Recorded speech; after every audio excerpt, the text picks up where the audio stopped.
Welcome to Beyond Rockets. Hope you're having a great day. My name is Clark Dunn and I'm your host. Get ready to enjoy some awesome conversations from Huntsville locals about cool work they are doing right here in the Rocket City.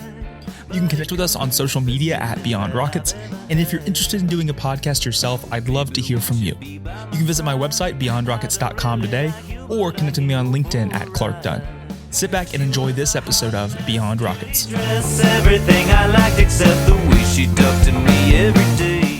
This episode is sponsored by Relogic Research. Relogic is an engineering, aerospace, and technology company dedicated to solving our nation's toughest defense problems while investing in the bright minds of Huntsville. Relogic is excited to be a part of the innovation and continued growth of the Huntsville community. Visit their website today to see what they are excited about at relogicresearch.com, and all of this information will be in the episode notes. This is Chandler Wicks, founder and CEO of Relogic Research. We're very excited to partner with Beyond Rockets and further support of their already outstanding contribution to the Huntsville community. Well, welcome back to the podcast. Thanks. I'm excited. This is, I think, your third time on. Yeah. We've talked about a variety of different things that you've been a part in, you and your wife here in Huntsville. Would you like to introduce yourself and kind of talk a little bit about some of those things that people might have know you for prior to kind of the conversation we're having today?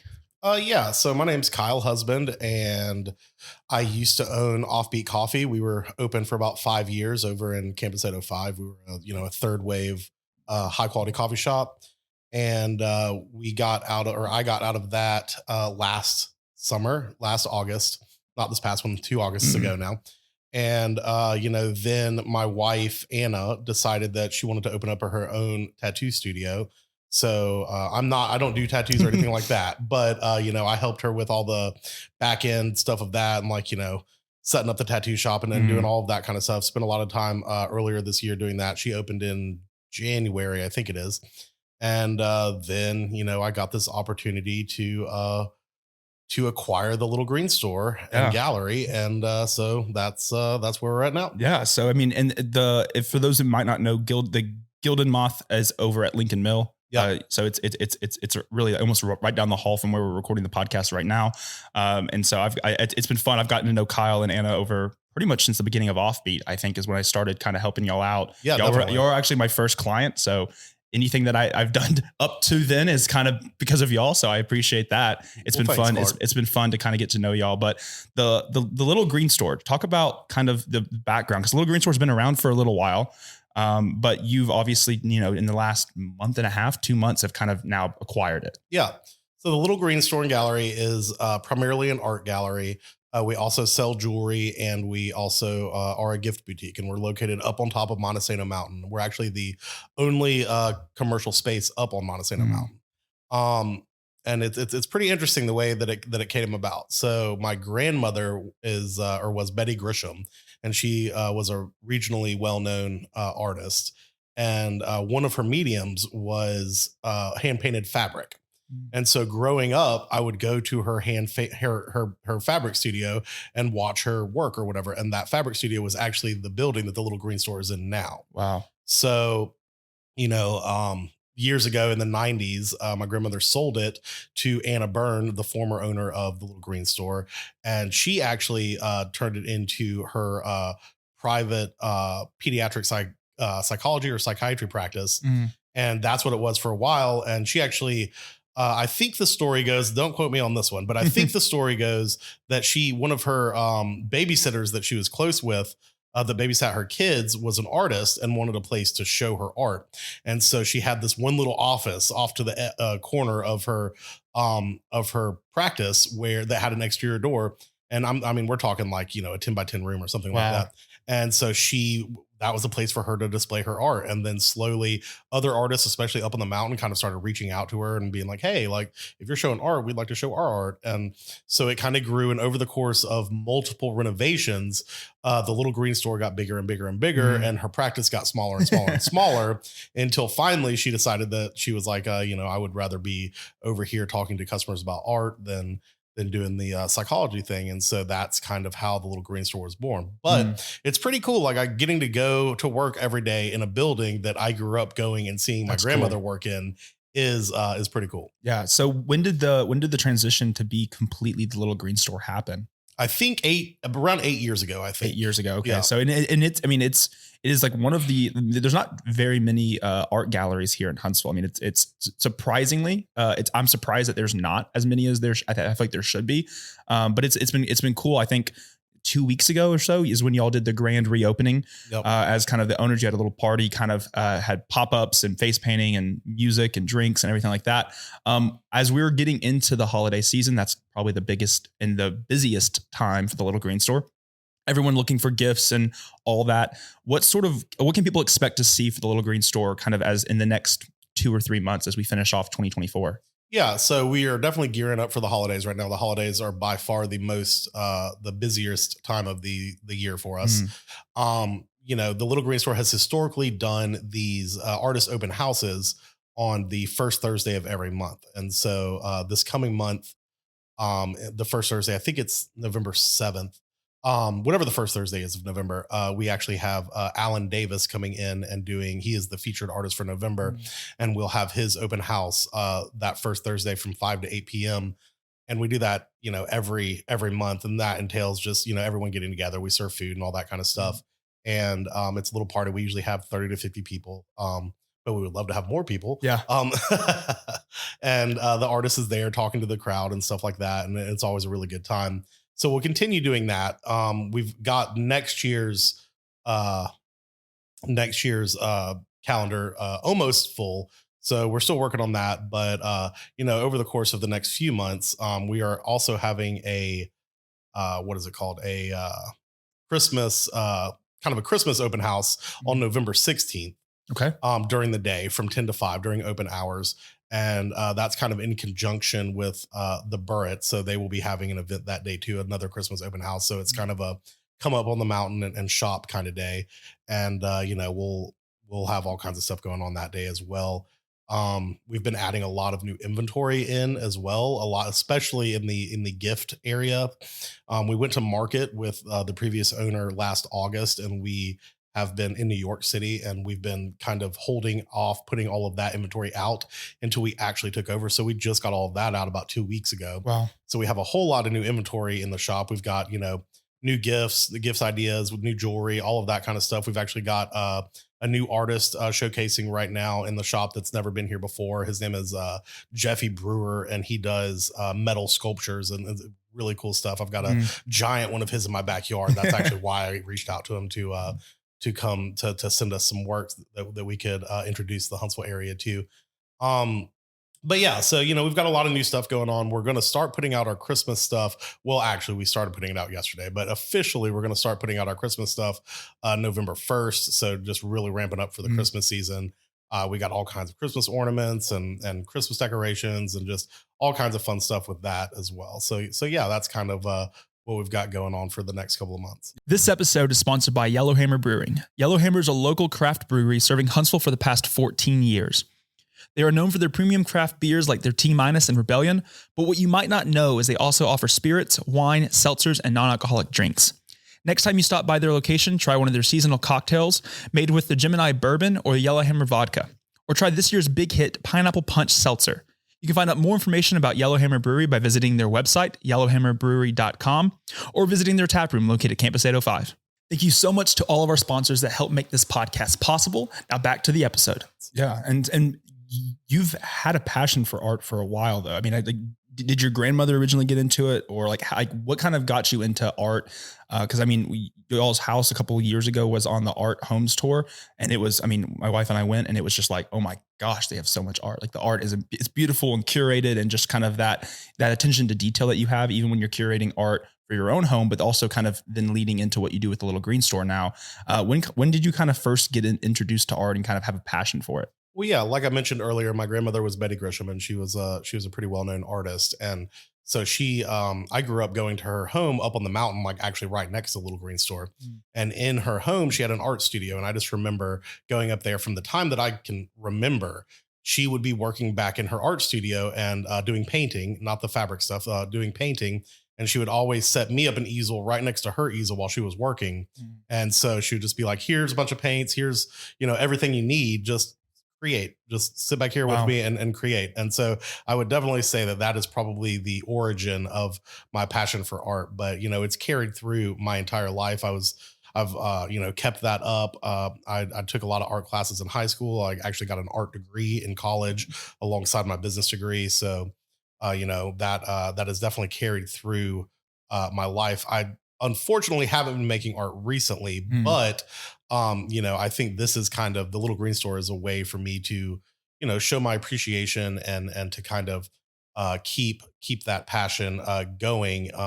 While helping to serve and kind of educate the Huntsville community about art and to have a place where you can come find some unique things that you might not see in other places. Mm. Yeah. So any of that, do you have any of that art still, or do you hang up any of that art that you were painting with your grandmother? That is any of that art in your house, or is it kind of tucked away? Honestly, it's kind of tucked away. So I remember, obviously I would go back to her studio and stuff, but every single time I went to her house, she had this small white pad on the table that she sat at in her kitchen. And she would just be like, just draw me something, just one thing. Like every single time I went up there, she was like, draw me one thing. And there are a few of those framed. And most of the time, my grandmother was kind of well known for doing florals. So most of the time it was whatever floral arrangement was sitting on the table is what I would draw. And I do have a couple of those framed. They are not up in the house. I actually don't know where they are. They're probably in storage somewhere. I should probably break those out. Yeah. But yeah, but I don't really have any of that hanging up. There's some art that my grandmother had hanging in her house of mine that is from my college years and stuff like that. And honestly, I don't hang that up either. I should probably do that. Yeah, there you go. But so as you talked a little bit about kind of what your things that you're adding in and showcasing new art and new artists to the Huntsville area, is there any sort of big goals and sort of aspirations that you have as we're moving into the new year, and you're kind of being that first full year of operating and owning of the Little Green Store? Well, yeah. So, some of my goals are to keep the wonderful artists that we have, because, Anna Byrne has spent 16 years cultivating and growing this business and cultivating this art community that show their art at the Little Green Store. And, I've got a lot of pieces from the Little Green Store. I've got pieces from a lot of the artists that we currently carry that are currently hanging up at the shop right now, because I would shop at the Little Green Store and over the years acquired a lot of art from there. So, I definitely want to keep the artists that I've got, that I was kind of handed by Anna Byrne, but I also want to introduce some new artists. I want to introduce some artists that nobody from around here has really ever heard of or seen. So, Jeffy Brewer is one example. I just got his artwork in last week and put it up in the shop. And he's from Natchitoches, Texas. So he's not really local, but it's some really unique stuff that I just wanted to bring to the community. Another new artist that we're going to be showcasing in January is an artist named Maddie Reinhardt. And she is actually one of my wife's friends. She's currently a tattoo artist in New Orleans. She just moved to New Orleans, but she also paints, and she has an art background. Her education is in art. She has a BFA, I believe, and so I saw some of her work and was like, oh man, like let's get this out and let's get this out and let people see it. And she had told me that one of her goals was her life goals was to have an art show by the time she turns 30. And I'm pretty sure she turns 30 at the end of this year, and we're doing hers in January. Awesome. So that's pretty cool. And, just trying to, I want to find some artists that maybe haven't made it yet or aren't well known or whatever, and try to help them kind of build their careers and be able to showcase their art, in a place where it's going to be seen. Yeah. And so for those that maybe haven't visited the Little Green Store, but like know where it is, I feel like for the longest time, like I think one of the first times I've ever been was when y'all had the grand reopening. Like I knew of the Little Green Store. I had driven by it. I like knew its presence and its impact here in the community, but actually visiting the store, I mean, we ended up not even thinking about buying art, but ended up buying 3 pieces of art. So it's one of those things and there was plenty more that we could have bought. We were like, we should probably stop. We should probably just do these 3 for now. But as for those people that maybe haven't visited, what are your sort of your hours of operation, and where can people kind of find out more and see some of the stuff that you maybe post or that you maybe have just put up into the store for the holiday season? Yeah, definitely. So I would definitely recommend following us at the Little Green Store on Instagram. That's Instagram and Facebook is our primary outlet to kind of get the information out. We also send out email blasts to all of our customers from the past, but if you haven't been there, then you're obviously not going to be getting those emails. But our hours of operation are Tuesday through Saturday, 10 to 5. In December, we will also be open on Sundays, just because we like to extend our hours right before Christmas to give people an opportunity to come in. But for most of the year, it's 10 to 5, Tuesday through Saturday. And, as I said earlier, we're located literally like at the top of Montesano on Montesano Boulevard.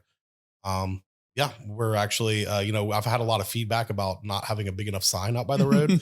People are driving by and not seeing it. So, we're looking into getting a bigger sign and just adding a few things outdoors to catch people's eye as they drive by and whatnot. But I would say, we being up on the mountain and being kind of the only thing open to the public up on the mountain, we are definitely a destination. Yeah. And so one thing I think is also unique that you were actually were telling me at the grand reopening was the wish list that you can do for the holiday seasons. Talk a little bit about that, because I think people that might be listening that want art, want their husbands to kind of know what art they want their family members to know what kind of art they're liking, they can actually go up there and kind of curate a wish list. Yeah, for sure. I'm glad you brought that up. Actually, that's one of the more unique things that we do up there. And this wasn't my idea. This is something that I inherited by buying the business, but it is one of the cooler things we do. So you can go up there and say, hey, I want to make a wish list. And basically what that means is we write down, you pick out a whole bunch of stuff that you like or that you're interested in. We write down all of that information and then we stick it in a file.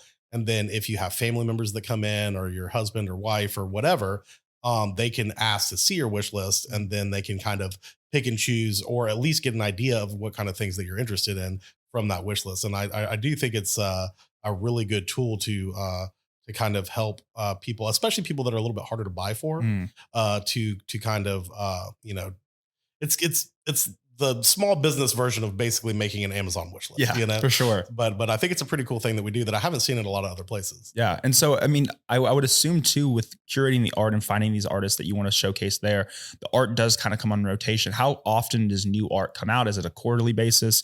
So like if someone was to come in today, is this art going to be done by the end of the year, or will a lot of the art stay longer than that? It really cycles through all the time. So, some art pieces will be up for a year or 8 months or whatever. And then some, I have artists coming in bi-weekly, I would say on average, just bringing me new art to put up, maybe even weekly. I hung some art last week. I've got artists coming in. I've actually got a jewelry maker, a local jewelry maker named Monty Perry, coming in today to drop off some jewelry and to show me some of her other two-dimensional art and seeing if we want to carry that. So, I've got artists coming in all the time, and there's actually a place on our website where which is thelittlegreenstore.net, by the way, where we have a new artist application. So if a new artist wants to come and try to showcase their art there, we encourage them to go apply through the website. And then basically we get the whole staff together and we kind of sit there and talk about it and vote and decide as a staff what artists and what art that we want to carry and what we don't, So yeah, I mean, there's new art in there. I would say if you come every other week, there's going to be something new in there every time you come. Wow. Well, I appreciate you taking the last little bit. It's been fun. I think it's, like I said, the third time we've had you on. We'll have to have Anna on for the Gilded Moth sometime soon and showcase what she's doing with that, which I think is super unique. And there's some cool things she's doing there. We'll have to have you back on in a couple of years as the Little Green Store continues to grow and as it continues to be an impact here in Huntsville for years to come. But I appreciate you. I appreciate you just taking the time to talk today. I enjoyed it. Yeah, definitely. Thanks, Clark. I appreciate you having me on.